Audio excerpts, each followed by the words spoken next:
Hello बच्चों, चलिए प्रश्न को पढ़ते हैं। अष्टफलकीय संकरों के निर्माण की व्याख्या वीबीटी किस प्रकार करती है।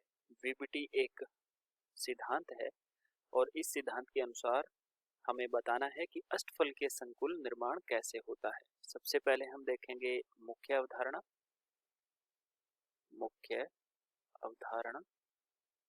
और मुख्य अवधारणा में हम लिखेंगे अष्टफलकीय संकरों का निर्माण। अष्टफलकीय संकरों का निर्माण, ठीक है ना। तो यहाँ पर सबसे पहले हम दो उदाहरण से इसको समझ लेते हैं। एक उदाहरण है हमारे पास FeCN6 FeCN6 -4 और दूसरा उदाहरण हम लेते हैं FeF6 -3 FeF6 -3। तो यहाँ पर हम ये उदाहरण है हमारे पास, इन उदाहरणों को हम समझ लेते हैं। सबसे पहले हम केंद्रीय धातु परमाणु का ऑक्सीकरण अवस्था निकालते हैं। तो यहाँ Fe का ऑक्सीकरण अंक निकालना जरूरी है।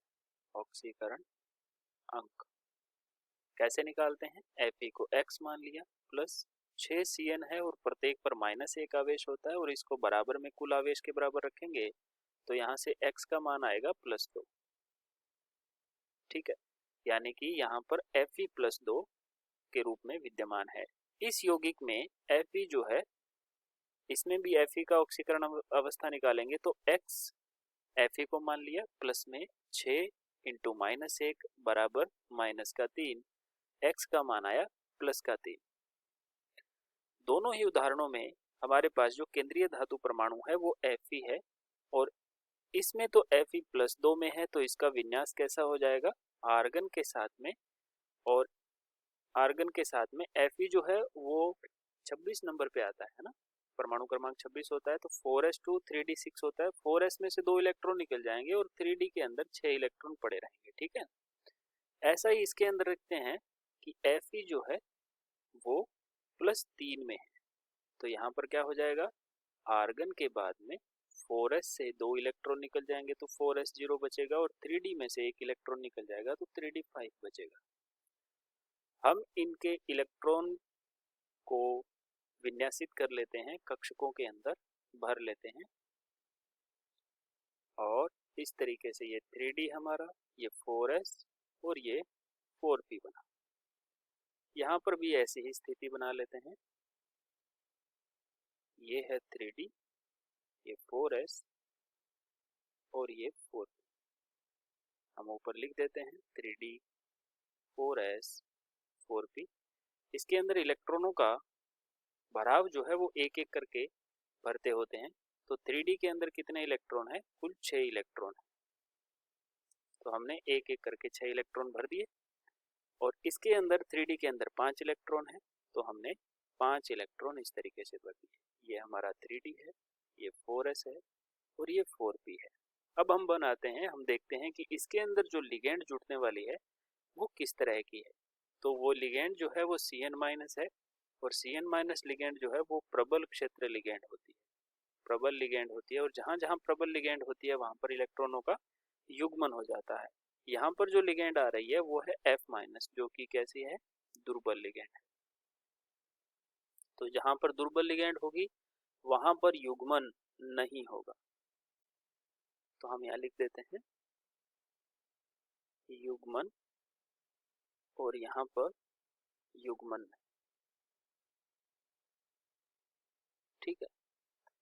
अब हम फिर से इसके संकरित कक्षक बनाते हैं और संकरित कक्षकों के अंदर हम क्या करते हैं? इलेक्ट्रॉनों का जहाँ पर युग्मन हो रहा है वहाँ पर युग्मित करते हैं और जो जहाँ पर लिगेंड खाली कक्षकों के अंदर आ रही है वहाँ पर हम उनके संकरित कक्षक बना लेते हैं। तो इस तरीके से हमने, ये हमारा 3d है, ये 4s, ये 4p।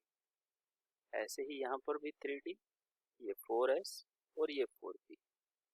इलेक्ट्रॉन का भराव कर लेते हैं। यहाँ पर हमें इलेक्ट्रॉनों का युग्मन करना है। तो जहाँ जहाँ अयुग्मित इलेक्ट्रॉन है यहाँ पर युग्मन है, यहाँ पर भी युग्मन हो जाएगा और यहाँ पर भी युग्मन हो जाएगा। ऐसे ही यहाँ पर 5 ही इलेक्ट्रॉन है तो इनका युग्मन नहीं होगा। अब जो आने वाली लिगेंड है Cn- वो एक एक करके इन खाली कक्षकों के अंदर आकर के अपने एकाकी इलेक्ट्रॉन युग्म दान करके उपसहसंयोजक बंध बनाएगी और संकरण में भाग लेगी। यहाँ पर जो संकरण है वो है D2sp3 और जहाँ संकरण D2sp3 होता है वहां पर संरचना अष्टफलकीय होती है। यहाँ पर जो संकरण आ रहा है वो है एक S काम में आ रहा है। देखो यहाँ पर खाली कक्षक S है, यहाँ पर ये P के 3 हैं और आगे 4D आएगा, ठीक है ना। और 4D के कितने कक्षक भाग लेंगे इसमें? 2 कक्षक। तो इसका संकरण होगा sp3d2, ठीक है ना। बाह्य कक्षक काम में आ रहे हैं इसलिए sp3d2, आंतरिक D काम में आ रहे हैं तो D2sp3। और दोनों ही स्थितियों के अंदर आकृति जो होने वाली है वो अष्टफलकीय होती है, ठीक है ना। तो ये VBT के अनुसार अष्टफलकीय संकरों का निर्माण इस तरीके से होता है। आशा करते हैं आपको समझ आया होगा। धन्यवाद।